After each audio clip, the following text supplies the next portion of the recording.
Ka te hei whakatepe ake I tēnei wiki ka whakanui a te 30 tau o te tāwhai eke hoihoa te hapori o Tāmaki Nui Ārua. He kaupapa I tīmata I te wā e pakupaku ana ngā tamariki a manahi paiwai. I nāia nei kua whai wāhi atu ana mokopuna. I mau ake rātou e whakarite ana ki te patua no I te huarahi.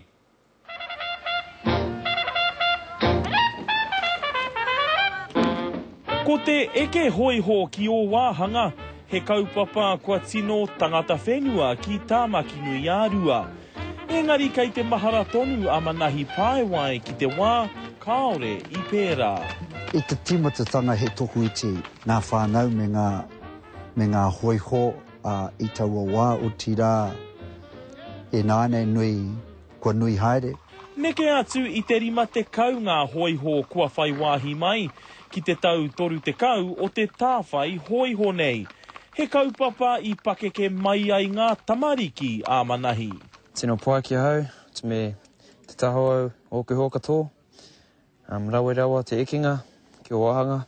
Ko tōna pai ko te hui tanga o ngā karanga whānau no te takiwā. Hōhonu ana ngā pāinga ki te koraua, engari anō tana mokopuna. Riding horses and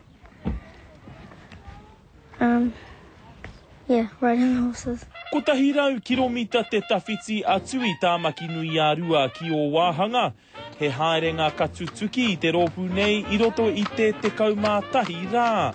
Aha koa te tangata whenua o tōna noho mai, e hara I te mea ka kape atu e te raruraru. I tērā wiki, kore kau he papa I roto I te traka, kore kau he pakitara.